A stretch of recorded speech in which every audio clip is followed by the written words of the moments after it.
Sorry, everybody, for the delay. Will is on his way. Sandy's here. Why don't we just get started? Welcome, everybody, to the Budget and Finance Committee. I just want to thank everybody for being here.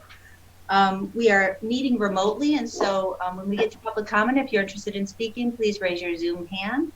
I want to welcome our finance staff who are in attendance, Rebecca Motti and Sandra Egler. And with that, I'll call the roll of the Budget and Finance Committee members. Donna Palmer. Oh, and you're on mute, Donna, but hello, Donna. Do we need to say here like we do at the board meetings? Just, I think here is fine, yes. I'm here. All right, Alec Jerome, trustee. Here. Right, and I'm Jessica Flintoft, clerk. I'm here, and our supervisor, Will Hathaway, is on his way. And actually, here he comes now. Will, we're just doing roll call, so hello. You are here, thank you. Great, brief agenda. One possible action item, which is revisiting the grants management policy, which we've discussed and has been revised based on that discussion. And the other is discussion only, which is some updates on implementation of a lot of the changes. And so I do want to spend some time on that to hear how everything's going. Are there any changes to the agenda, or would somebody like to make a motion to approve it? I move that we approve the agenda. Okay, is there support?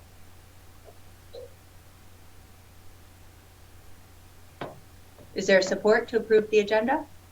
I'll support. Okay, Jerome. Palmer? Yes. Jerome? Yes. Hathaway? Yes. Flintoff? Yes. Agenda adopted. First opportunity for public comment here. We have another opportunity at the end. Would any members of the public like to speak at this time?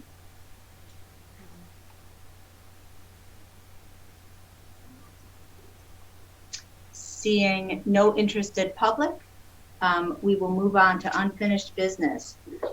Grants management policy for the township. You'll see in here a revised draft. We spoke about this at our April meeting in depth. The draft was developed by Woodhill. It's a required policy. It's a policy we haven't had here in Scio Township before, and one that we want to get in place as we are embarking on going after more and more grants. If I could, I just wanted to draw your attention to a couple of the significant changes incorporated based on our discussion from April. Under the first page, which is page 4 of the packet, reason for policy, that this would apply both to Scio Township as well as to the Downtown Development Authority as a subcomponent unit of the township. Also on scope, that it would apply to all grants, non-grant federal funds, but also in-kind gifts valuing more than, I have X dollars. I'm not sure what that should be, but that was a second area of scope that we talked about, that in-kind gifts over a certain amount be included. Any other thoughts on the scope of it or the application to the DDA? Have we sought input from the DDA? No, not yet.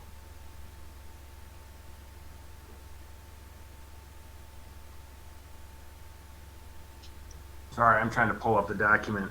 Is there a way, and I know we're getting better at this, but obviously I don't have any time to review anything when I get it at the same day that we have it, so I haven't had a chance. It would be nice if we could have the changes highlighted. I don't even know if they are, because I'm trying to pull the document up, so that we can track the modifications to the original document that incorporates the conversations that we had at our whatever the meeting was, April meeting. Yes, I will do that, Alex. it's hard for me to I- support it if I haven't had a chance to review it. I just Absolutely. apologize, Absolutely. And there's, first of all, I apologize for not having it redlined, Alec. I typically do that. I neglected to do that this time. I'll do that in the future. And also, we don't have to take action. There's no pressure on that, to move it forward. We can definitely take more time with it. And what I can do is just kind of go through and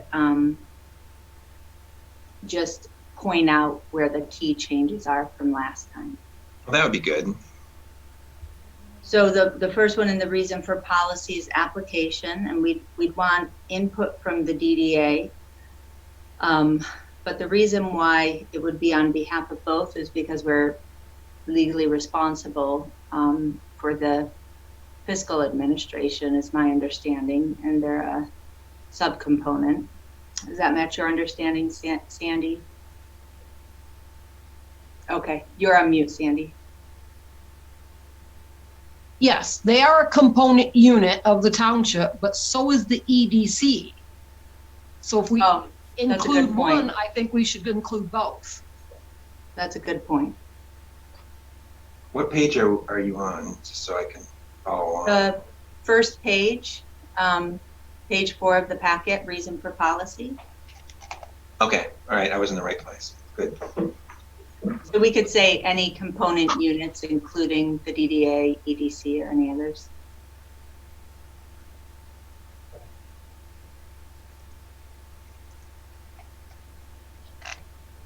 And we can get input from the DDA, but currently the DDA pays the township a fee for fiscal administration. So that's another relationship we have with them. So the policy and procedure, the steps that we've talked about going through is application. Grant applications be approved by the board before submission of the grant. And we had Appendix A for required information for grant applications. Of course, it's suggested. This is just a policy. And so if there is an extraordinary situation where there's a grant application that is submitted without first being approved by the Board of Trustees, the township can, of course, break its own rules, but this would be our goal and guidance and policy.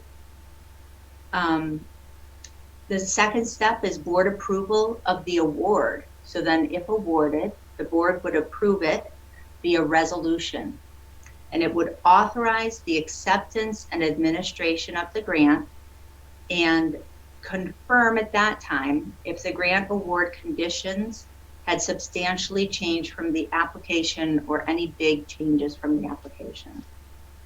It must also establish the appropriate expenditure accounts and appropriate any funds required. So I think back on kind of lessons learned, 2017 MDNR, $1 million match or $300,000 match, depending on how you read it. Those funds at that time in that resolution should have been either appropriated or committed, right? If the grant creates new positions, amendments must be made to the total full-time equivalent FTE employees. It's the chart of authorized positions, including a clear end date to any grant-funded position and any proposal for continuing the position after the grant ends. Now, I added that. This is, how we handle grant-funded positions is a question that's going to come up very quickly. Right now, we have outstanding from our fire department a FEMA grant.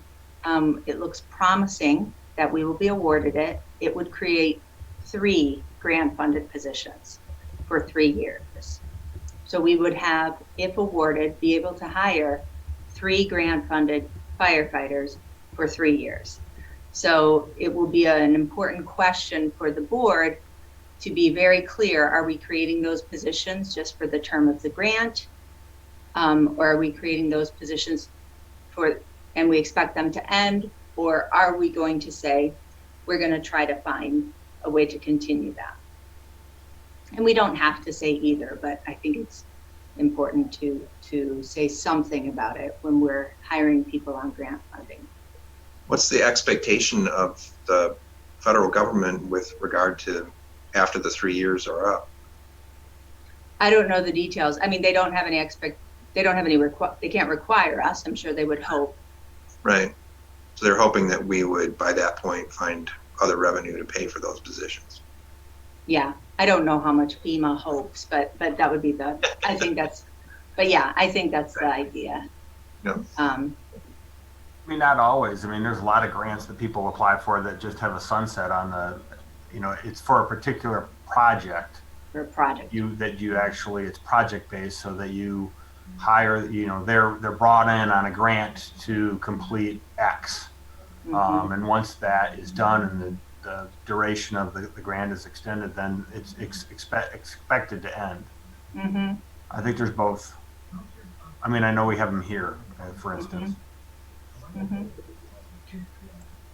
So ideally, we would be as clear as we can on the expectations of that position, so that when we go to recruit for and hire that position, the expectations are very clear.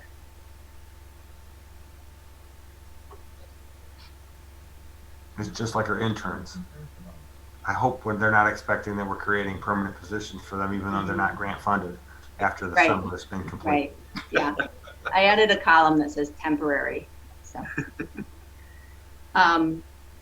in internal controls over federal grant awards, the third one. This is all the same. It's a little meaty, but I think it's important.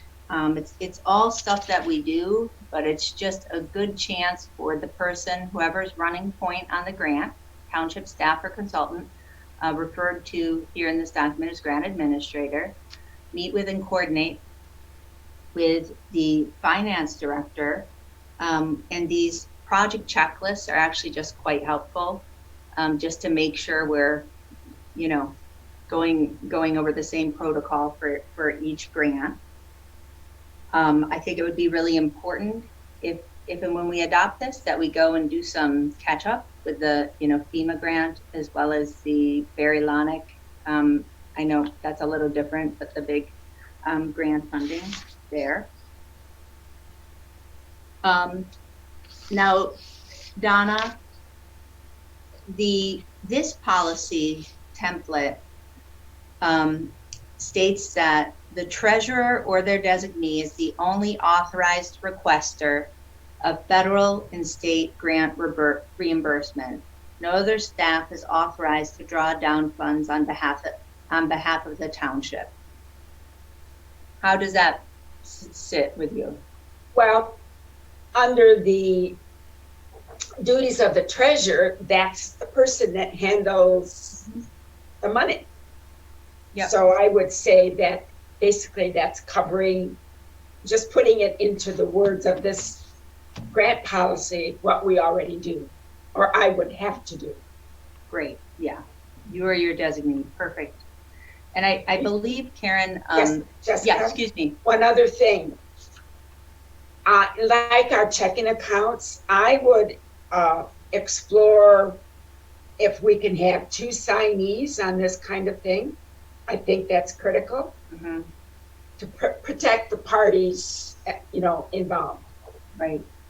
That makes I sense. don't know what kind of rules and regs we, have to follow. Mhm. You see what I'm saying? I do. Oh, okay. And I think this provision in here, I'm recalling that Karen Lancaster from Woodhill was pointing out that, this is one of the requirements to state, who is permitted to request the federal and state funds. And just a reminder that this would apply to federal grant funds and any non-grant federal funds. I'm not sure what those would be, but if we got a federal contract, say, for something. I think it's a good idea. Sorry. So then we're assuming, and I was actually going to ask this question. This would apply to ASEP, RCPP, all of the federal and local funding agencies that we do for LPC. Yes. should we clarify those as part of this, or is there, because there's a number of different entities that we obviously we partner with depending on, and there's actually a brand new program from the state that actually is supporting one of the endeavors that we're working on. So I think maybe it'd be helpful to clarify the bodies that the LPC traditionally partners with as potential funding partners. Okay.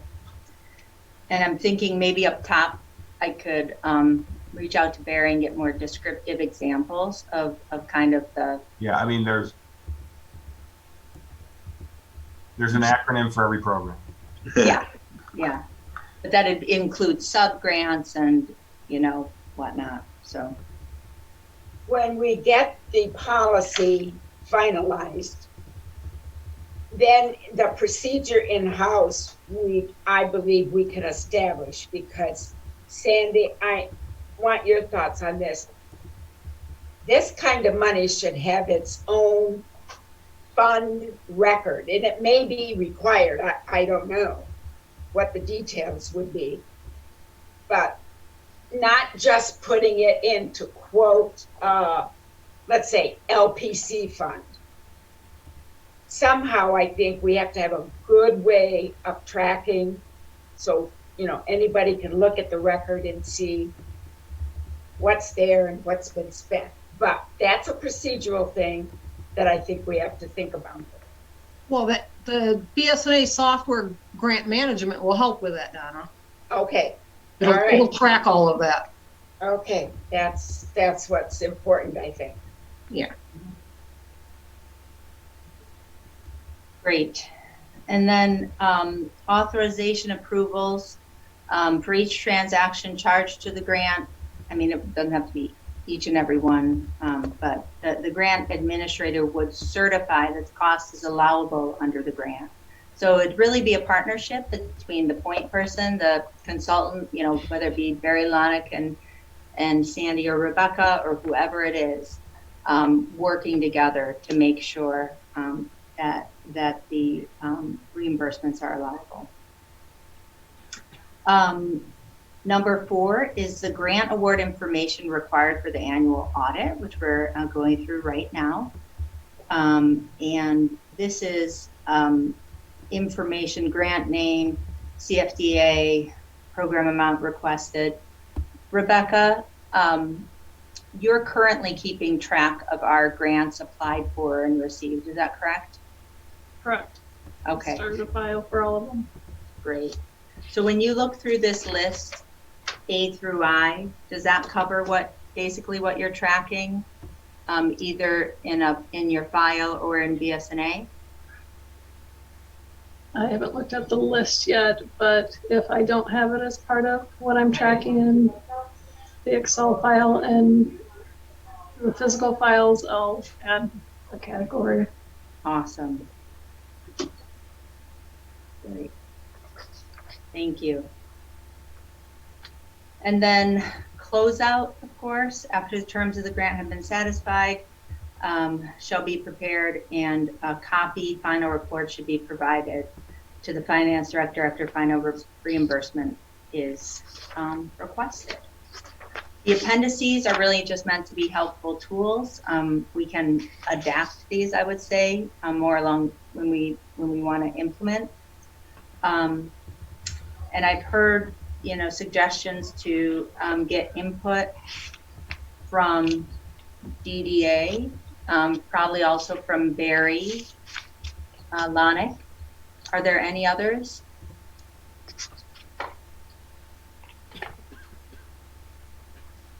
Well, who else gets grants? I mean, TAP and Parks Advisory Board.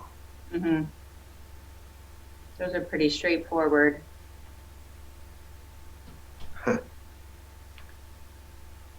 We should have Susan Siniglia look at it because of all her grant experience. Who, Alec? Sorry. She was the young lady that was on the Parks group for a while. Oh. With Washington County Health. She. Susan. Siniglia, I believe. Yeah, she's health. Oh, Officer. yeah, the communications person, right? Yep, yeah. Yeah. Cool. Yeah, she moved from the township. Oh. Cool. Okay. Well, great. Well, how about if we just keep this for discussion? You all can take a look, shoot me any additional edits. I will reach out to Barry, and I'll reach out to Bob and CC you on the DDA. And our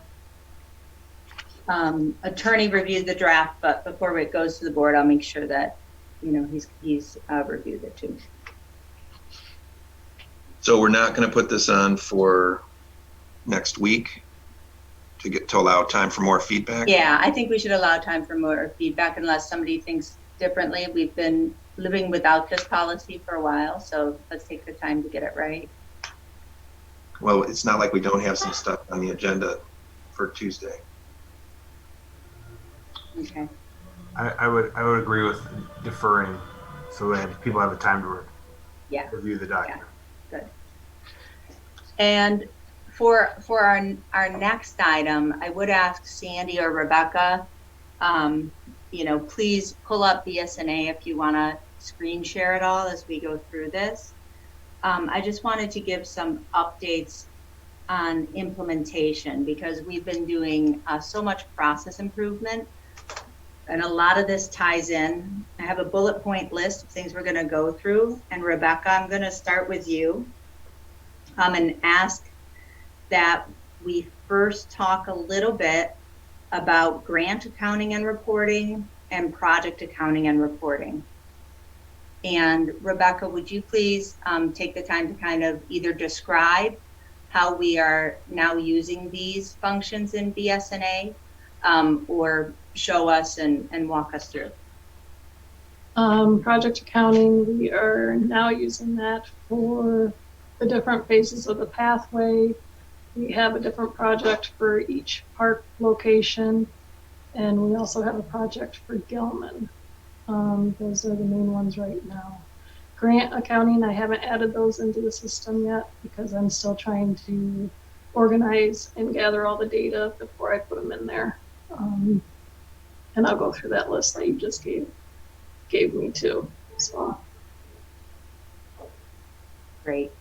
And so what will this allow us to do, Rebecca, with the township now using grant and project accounting that we weren't able to do before? The grant accounting is going to make it more organized. Project accounting, it will give a better breakdown per location or per project on the cost that we incurred for each location.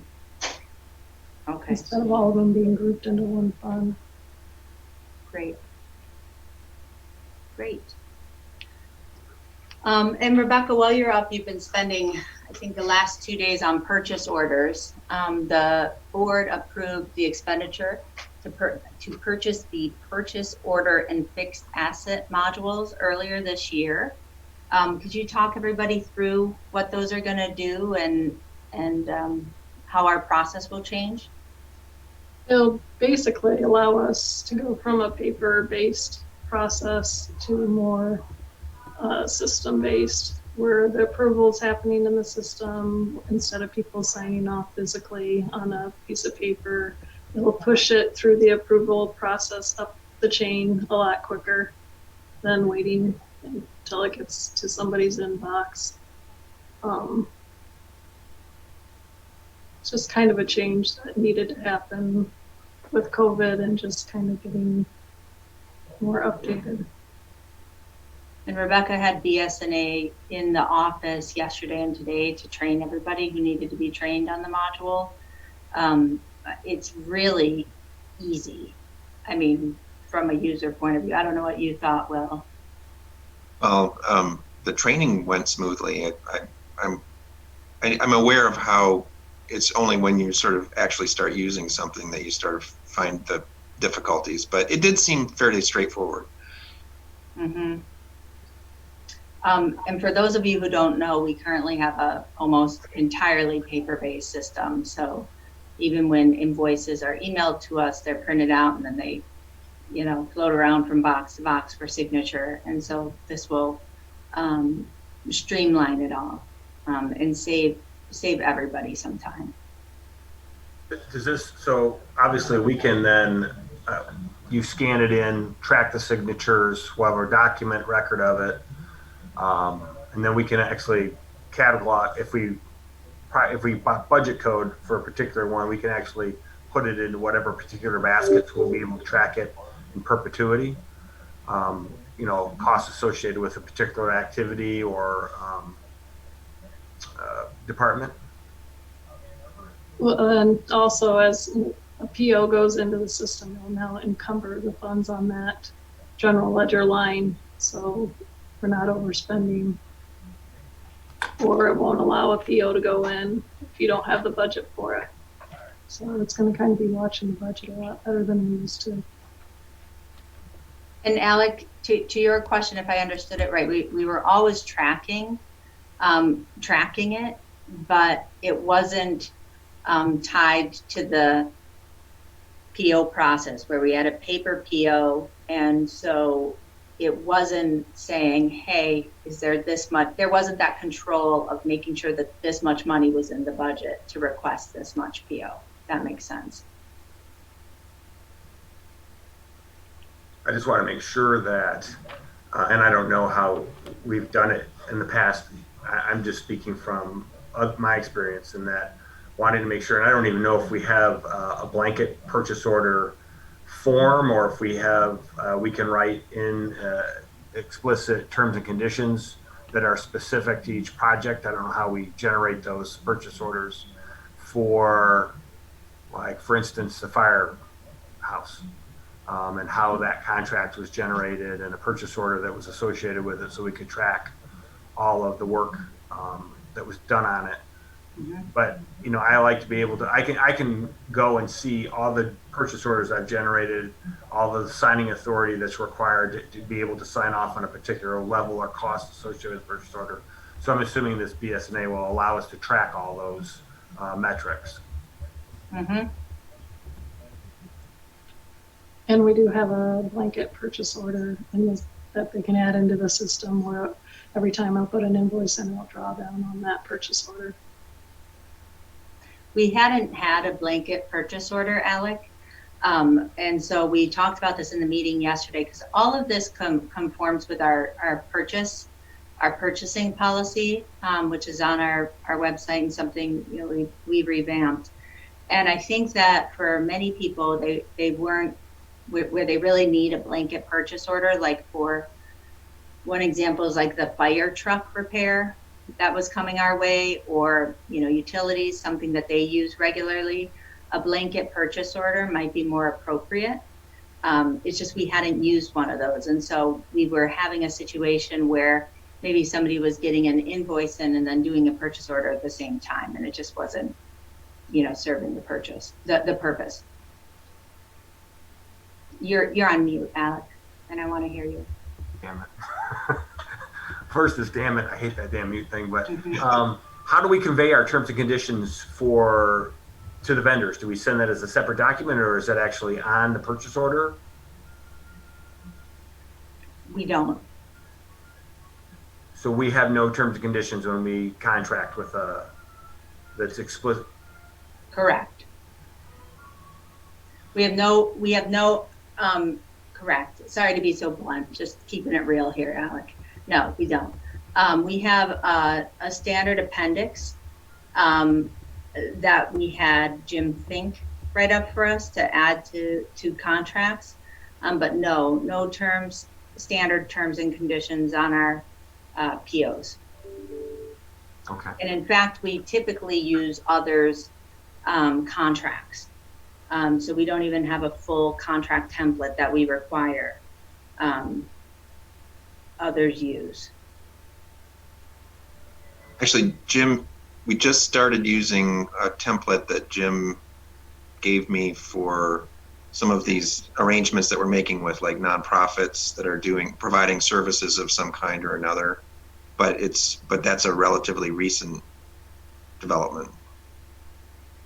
Well, I just think it's something we should be considering because, quite frankly, most contracts are given in a way that is protects the person that's providing the contract versus Exactly. those that are receiving the whatever that we're trying to purchase. And so that's why I'm sort of concerned about terms and conditions and the requirements, because if we don't present any, then there's nothing to supersede any of the requirements and the modifications that most people put in to cover themselves. And therefore, then we're at a loss to actually enforce any of the requirements if we're not having any specific terms and conditions for a particular effort. And it would probably be most applicable to either a build and or to the efforts in Steve's area per se, if you're having an outside contractor and or, if it's just a commodity, it doesn't really require it, the level of protection. But when you're purchasing a service, I guess that's when I have the most concerns. If, for instance, the people providing the BSNA and all the their legalese, it's a very technical term, would supersede any of ours because we don't have any. And I think that I'm sure that Jim reviews those. I'm assuming reviews those contracts prior to. He does now. But I think it would be good to have some type of terms and conditions that we provide as an automatic to services and purchases.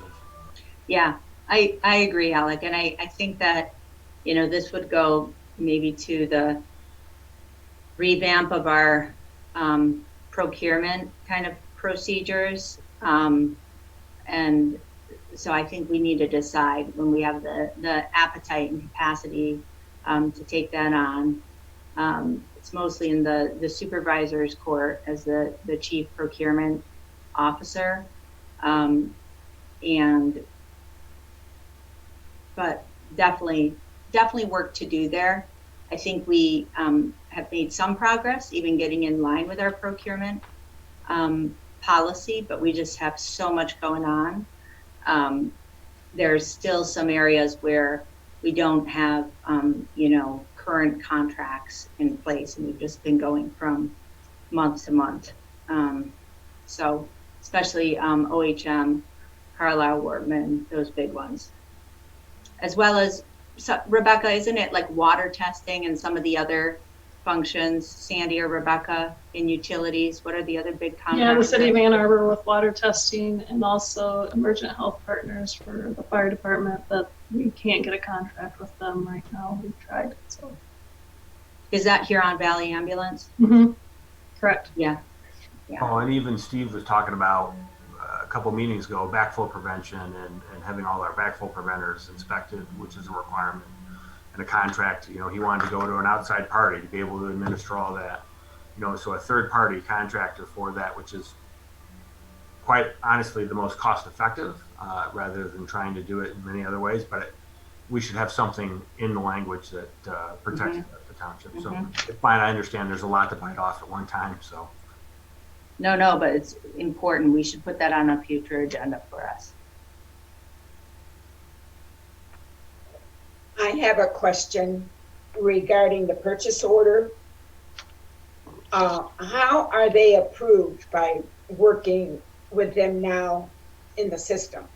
How does approval fit in there? So it'll start at the entry level, and then it'll go up to the next level, let's say department head, and they will go into the system and accept it or deny it. And then if they accept it, then if it's above 1,000, then it'll go to Will as the next step, and he'll get a notification. So it's So done on the system then. Okay, right. Okay. But I think it's a really good improvement, Rebecca. It seems like it's going to save a lot of your time too. Yes, and it also tracks, Donna, who signed off on what at what time. So there's a whole tracking in the system. Yeah, well, good. I was just curious about that step. Okay. Right. It's a huge step forward. Trust me. We have just, sadly, I will also admit that at my place of employment, we are just getting to, pandemic forced this upon a lot of folks. Some people Yeah. much more in advance of it, but it is so much faster to be able to track down signatures and authorize spending limits and track and actually have a record of it. It's absolutely the way to go. Yeah. Awesome. Rebecca. And Yes. also even the scanning of the invoices, Rebecca's putting them in, so we have the electronic files. So even for the audit next year, it's all right there. We're not physically pulling invoices from boxes. So as much as we'll miss that. And so I want to talk a little bit, Sandy, I want to shift over to your area, talking about the monthly reports that you do for the board, and specifically around encumbrances, about how we're going to track encumbrances. And I think this is kind of both in Rebecca's court for tracking the encumbrances and yours for the reporting. Currently, we have our budget in BSNA, and it's also on the website. We've got the little page on budget and finance, and we have all of our stuff up there. So we have our budgeted amount and we have expenditures, but the column that we haven't yet had in our reports that we want to implement is encumbrances. How much has been authorized by the board? So say, for example, we've got $1 million budgeted for a pathway. We have $600,000 of contracts authorized and $10,000 spent. Right now, it looks like $1,010,000. We want to show that $600,000 has been authorized by the board. So how do we do that, Rebecca and Sandy?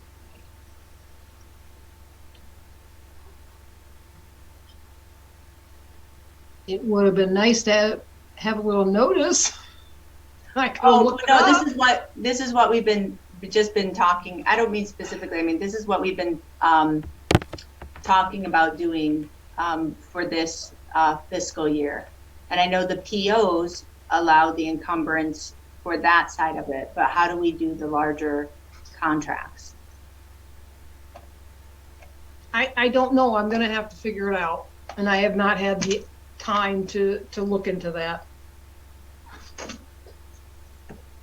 I mean, I quickly took a little look to see if it was right on the report that I always run.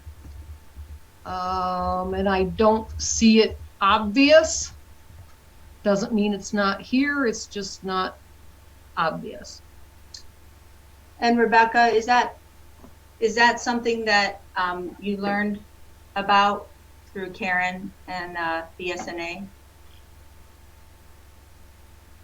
I have not talked with Karen about it. The BSNA was just kind of what we talked about with if we get a new contract for, let's say, 100,000 over this fiscal year, we could put it in as a blanket PO to track that one instead of using Excel spreadsheets.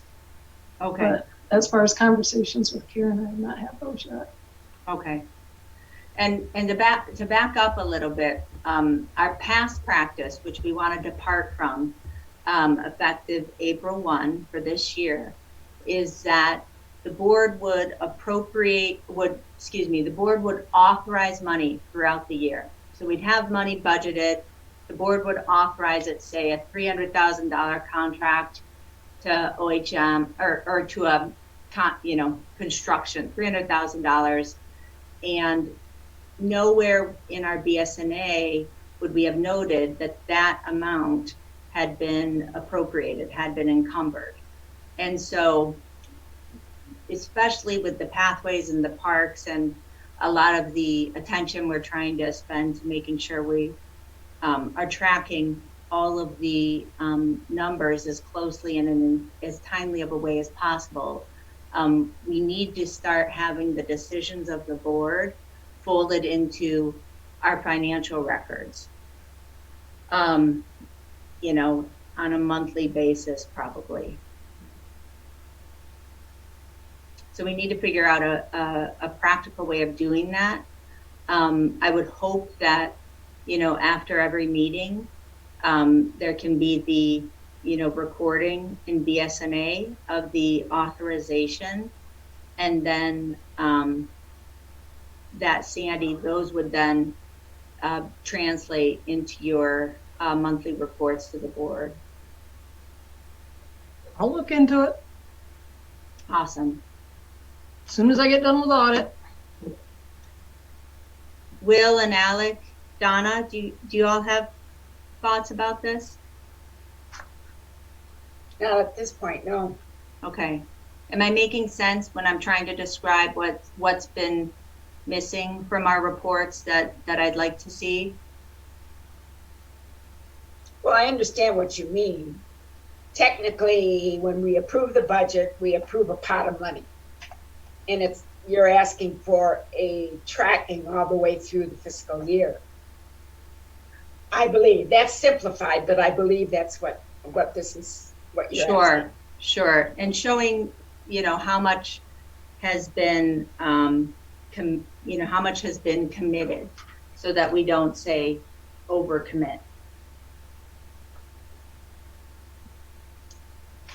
So this sounds like something that I saw in the BSNA training today, that there's a screen that you can go to that will show you as you're paying some kind of, an invoice, it'll show you the fund from which it's coming and how much remains in that fund.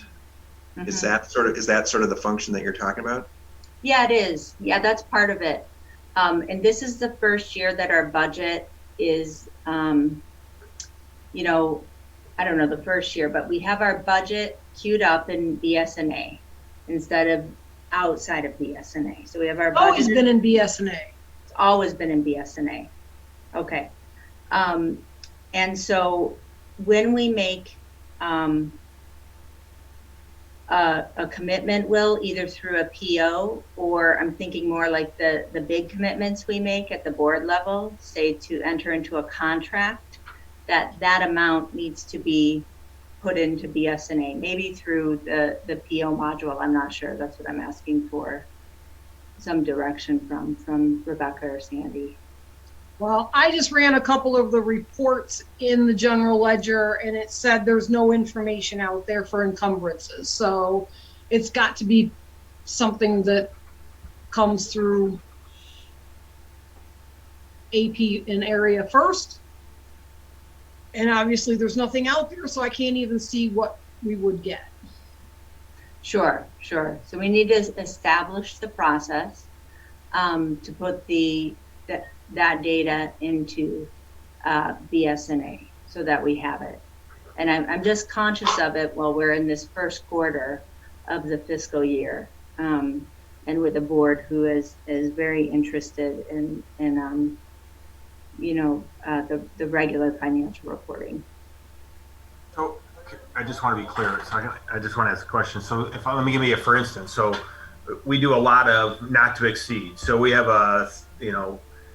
I want to understand, you want to try to encumber let's say it's $50,000 not to exceed, but we're only planning on potentially spending 40,000 of the 50,000 not to exceed.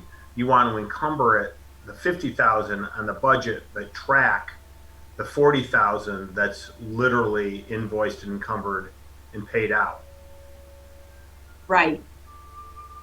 Or encumber the 40, Alec. Either one would be fine. But right now we're not encumbering either. And my concern is that I don't want to overspend. Sure. All right, that's a good practice, not to overspend. 40 or 50. I won't dispute that. I'll take either, Alec, 40 or 50. But yes. I was just wondering how we would handle a not to exceed where I know that there's It's a good question. a discrepancy between the cost of services that I actually paid for and what, because traditionally, I'll give you another, for instance, Yeah. LPC normally makes a recommendation to the BOT for a certain amount of money not to exceed for the environmental and survey of a property. Mhm. And then you have a differential between the not to exceed number and the actual cost of the service. Mhm. I want to make sure that how we capture that and when it's encumbered is reconciled, so to speak, so that we still have that money available that we under that cap between the exceed and the actual cost. Absolutely. And Alec, do you have any models of this, in your organization or other work? No, I wish I did actually. We have the same problem because I just sat and went through my budgets with one of my departments, and he thought he had a lot of money and he has very little per se, Right. because we didn't track. It's not showing that we're encumbered for particular contracts throughout. Exactly. So I totally understand this dilemma because I face it all the time.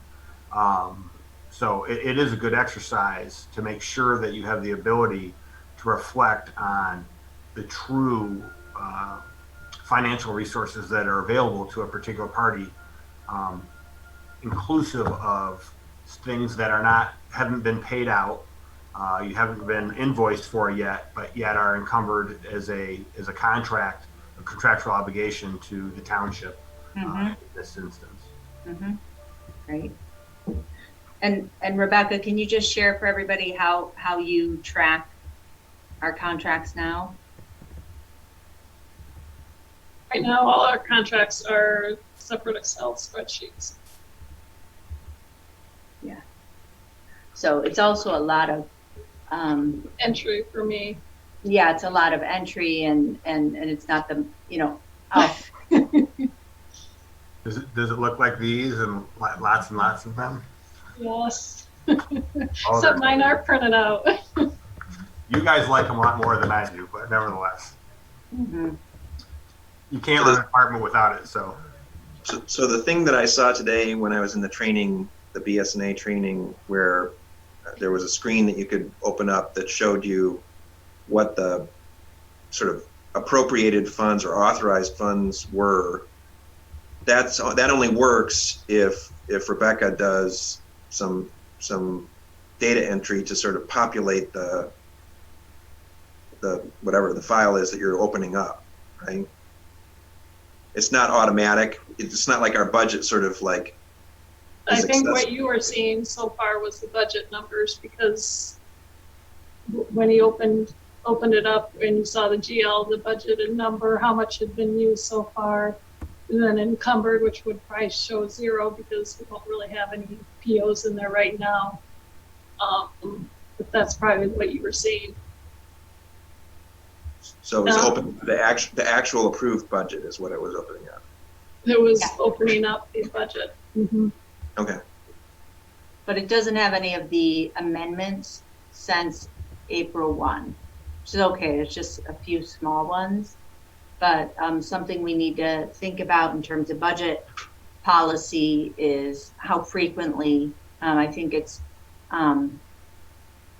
quarterly has been recommended to us to do, we can do something else, Sandy, but some frequency between the beginning of the year and the end of the year for budget amendments.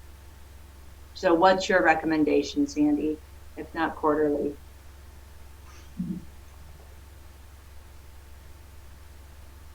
I just think we should do a better job budgeting up front so that we're not doing so many budget amendments. I mean, I don't know why we would have so many that we would need to do them quarterly. At least I hope we wouldn't.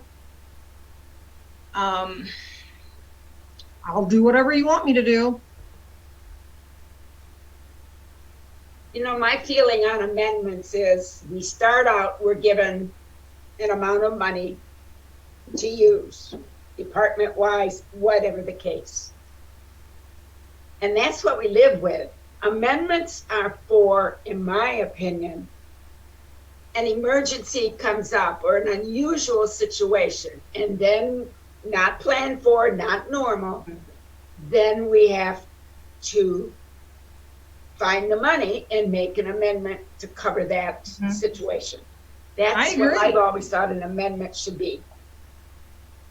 Amendment should be the extraordinary, not the ordinary. Okay, better way to put it. Yeah, and I don't think we have many. It's, so then procedurally, you know, we've made some budget amendments, since April 1st. How do we get those into BSNA? I will get them in there, as Okay. soon as I can. I do not have the time right now. Oh, yeah. And, I know. and see, that's part of the problem I have with expecting to do them quarterly, especially given the first quarter of the year. There's so much other things going on that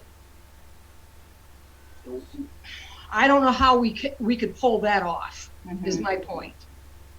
Well, what about, just on a rolling basis, just after, you know, each meeting, the budget amendments, you know, that are just the ones that are passed, if any, in a meeting, you enter them into BSNA. Kind of on a rolling basis, you know, as you prepare that monthly report. Well, I do. If there's a budget amendment that is made in the month of May, I make sure that is in the computer before I finalize the May financial report. If one is done in July, I do them. But we're so busy to pick up on and just be doing budget amendments all the time. That's going to be very difficult to keep up with. I don't think in the new fiscal year we should even think we need budget amendments except for an extraordinary situation that comes up for 6 months. If people can't live within what they just asked for. No, Sandy, I'm talking about the extraordinary ones that have been made by the board.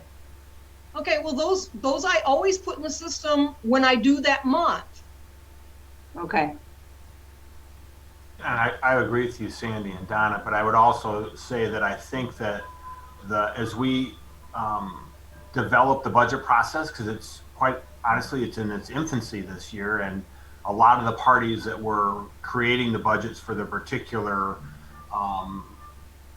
LPC parks and the like, this is the first shot at it. Yeah. So there's going to be some voids that are inevitable with that. I do think that the next cycle of this will be that much more familiar with it, and hopefully we'll avoid any of the budget amendments. I do agree that they should be the exception, not a rule, that you shouldn't be regularly. I know we made an adjustment for interns and things like that. Small things that were missed, and I don't think those small things will be missed in the next cycle. So hopefully we'll be able to find a happy medium between emergency instances and actually doing and learning and living within the budget process a little bit more effectively come the next round. And I think with this year too, we made a more meaningful budget where the numbers were more solid. So they might need to be played with a little bit more. And the amendments are gonna have to happen, like Sandy said, if she does them every month, because people now are not gonna be able to put a PO in if they are over budget. Oh, that's a good point. Yeah. Okay, so we'll work offline, but it sounds generally like Sandy will do the board passed budget amendments and amend the budget in BSNA, and Rebecca will do the authorizations by the board after each board meeting and authorize those in BSNA. So if it's I keep using the big contract example because those are the ones that make me the most nervous. Does that sound right? Yeah. Okay. So then if we did both of those things, then Sandy, what could we know in the monthly reports? Like what's the most we would be able to tell, say, Alec about a particular park and the expenditures and budgets and things? Well, what does he want to know? I mean, I can tell him anything he wants to know once it's out there and in the system. That's such a broad question. I don't know how to answer it. You always answer, you have unlimited funds for the Parks Group. Right, Perfect answer. right. Wrong. I'm never going to say that to anybody. I have that feeling, but from all of you, yes. Yes. Oh, geez.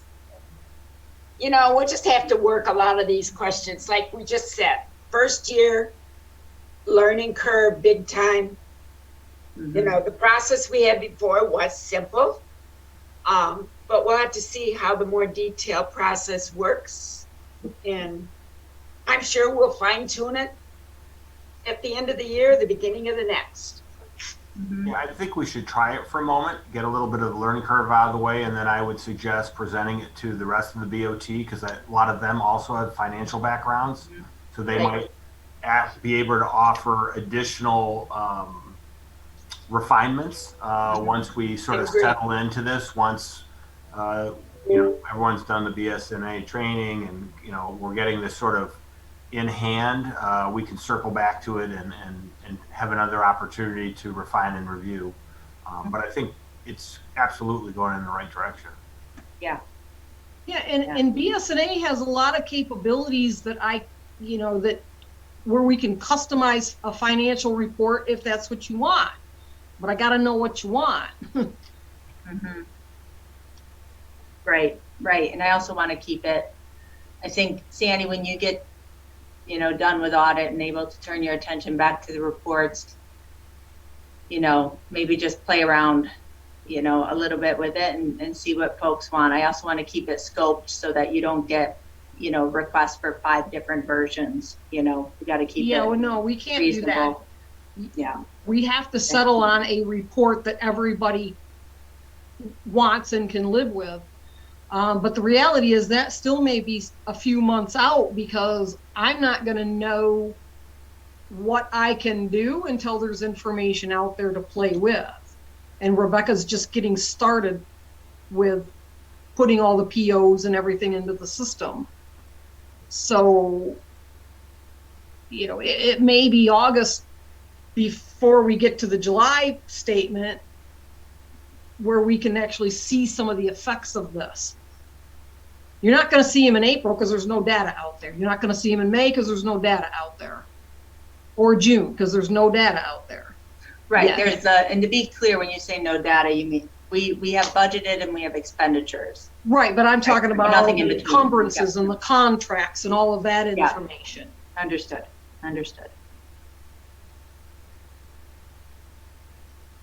Okay. How about, could Sandy, you give us a brief update on the audit, how that's going, and then Rebecca, a little bit about what the fixed assets module will do. So Sandy, how's the audit? It's going well. It's a little difficult because being so disconnected and all of that for a whole year, but I think it's going well anyway. Seems like it. They're getting the information that they need. I don't have any hints of any doom and gloom, although I don't expect a perfect audit either, because we were so disconnected. I'm sure there's something we fell down on. I hope not, but I'm just throwing it out there. I don't have any idea. So Plant Moran is wrapping up field work, you think, still this week? That's my hope. And that's just going by, typically they're here physically for 2 weeks. So I'm expecting that there may be questions in the next several weeks, but until we get, the MERS valuation and the OPEB valuation, we can't wrap it up. So it's going to kind of hang tight for a little bit of time until we get those valuations in. Okay. We're thinking those might be done in July, and so the board wouldn't be hearing back from Plant Moran before August, maybe later, with the final audit report. Yeah, I would really like to get that wrapped up by, in August. Mm-hmm. Because the F-65s due the end of September, and I need more than 2 days worth of time to be able to get that done. So I'm hoping we can get it done by August. Yeah. And in the past, the auditors have done a pretty good presentation to the board. Will and Alec, I don't know if you attended last year's. No, we got a book on it though. We had a long Yeah. review that we were able to review. I know. Yes, they also do that as well. Yeah, they have their standard presentation, and from there they just go by questions mostly, because to get into the meat of some of this is not what most people want. Mhm. Great. Thank you, Sandy. Mm-hmm. Rebecca, can you share out about the fixed assets module? How do we currently track that stuff, and how will it change with this? We currently track all of fixed assets in Excel spreadsheets. Okay. And Josh is still here if you want any in-depth information about the programs or specific reports. I guess my question is, Rebecca, what are, for everybody's understanding, what are the fixed assets that we track here at the township, and why do we track them? We track roads, we track utility lines, we track fire department inventory, all the inventory here in the township building, and usually if the item is $1,000 or more. Also land and 1,000 or easements more. also. Mm-hmm. That's the current practice. Okay. And maybe Sandy wants to speak more to that, but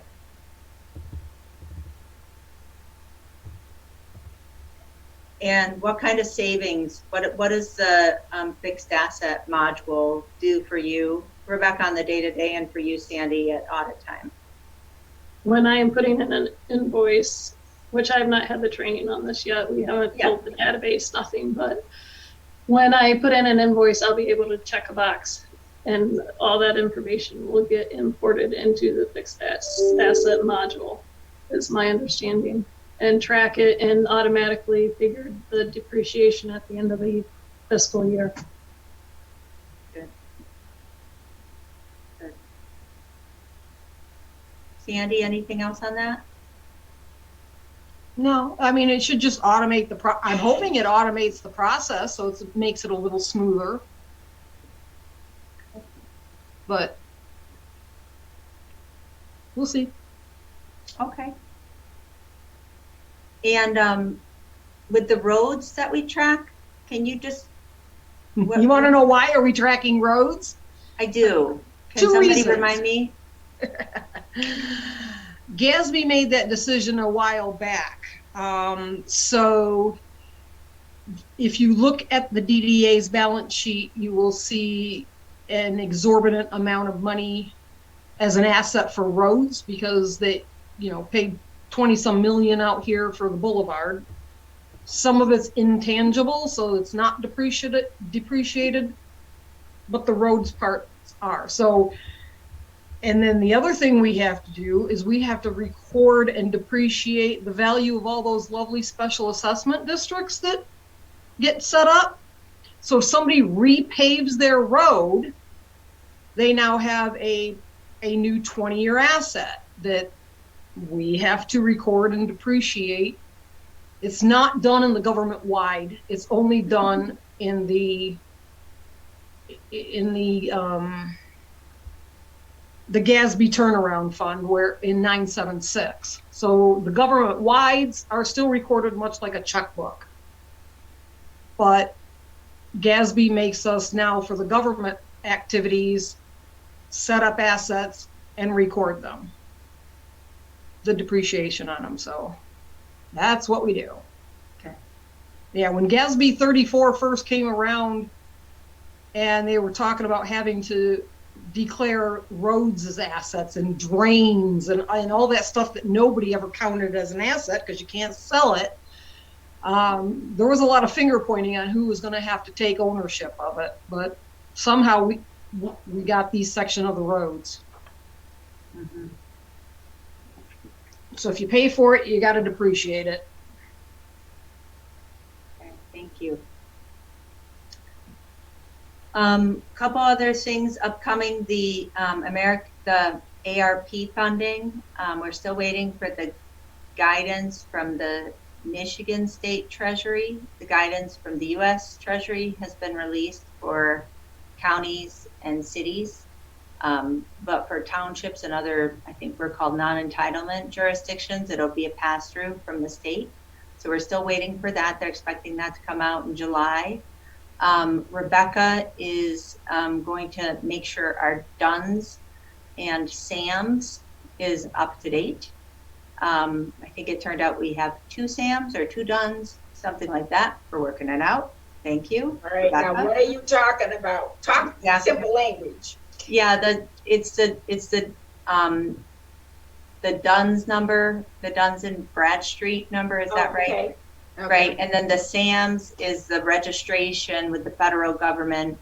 I believe, I don't know if it's for all federal grantees and contractors, but something like that. So, you know, we do so few of these things. I think we had one registration and then another, and so Rebecca's sorting that out as part of our organization to get ourselves in order for some grants, so thank you. And I would also like to, Will, we should talk about capital planning a little bit. We talked a little bit about that, but I think we need to start thinking about a brief process around that to sort of prioritize where that infrastructure funding would go. And on that note, Will, do you want to give an update on the Liberty Road water main? Oh, well, let's see. We have been working on getting the easements, and I think we have everything that we need for phase 1 in terms of easements, or we're very close to having it. There were some modifications requested by one, by Scio actually, that I think we've now worked through. And I have a negotiation with the Polo Fields about the easement through their property, but that's for phase 2 of the water main project. But what kind of update? You probably don't want. Do you think? I know OHM had thought that they would have the construction contracts for us for Tuesday. Does that still seem like the case? No, I'd have to look. Okay. See. Well, we'll check. I just wanted to we can talk offline about that. I know that Yeah. You and Sandy and Steve were meeting about financing options, but that is, you know, one of the projects we need to figure out how to finance. But they did complete the bidding process, and the bid came in low, which was a nice surprise, lower than what was projected. So that's always good news. We'll have to check on contracts and see if we have that ready for Tuesday. Okay. That seems very quick considering we just opened bids a week ago. So, but anyway, find out. All right. All right. Anything else? I know we've had a lot going on. Any other updates? We had a good meeting in terms of grants. We had a good meeting with Andrea Stay, who is the MDNR grant administrator for our region, and so I think we have a plan for Rebecca and her to get together and sort of work through some of the details. But in the discussion, we learned a lot, and one of the things we learned is that their grant process is sort of unique. And so it's good that we've we were sort of sought out that conversation, but I think there's definitely some work to do to sort of catch up with their requirements. But I think the stance of the MDNR is very positive. They want these kinds of projects to succeed. They're not out to sort of like, punish people for, not knowing what they're doing the first time through. They're more there to sort of guide you and coach you through. So I think that's sort of the relationship that we are trying to build with them. Were Good. you, I'm sorry. Go ahead, Alex. Were you meeting with them in regards to our past MDNR grant fund, or were you priming the pump for a subsequent TAP initiative? I know that they were potentially looking at MDNR grant application for a subsequent phase of the Zebra pathway, or is it both, you're killing two birds with one stone? It was kind of a one stone, two birds kind of conversation, but it was mostly focused on, making sure that we're doing everything right for the current grant. And we learned a lot about sort of how they're viewing that grant, the one that Jessica referenced from 2017. The fact that we're now actually doing construction sort of puts us on their nice list as opposed to their naughty list. So we want you to spend your funds as well as theirs. So well, yes, that's the other thing. So we have to, that match they watch that very closely. Right.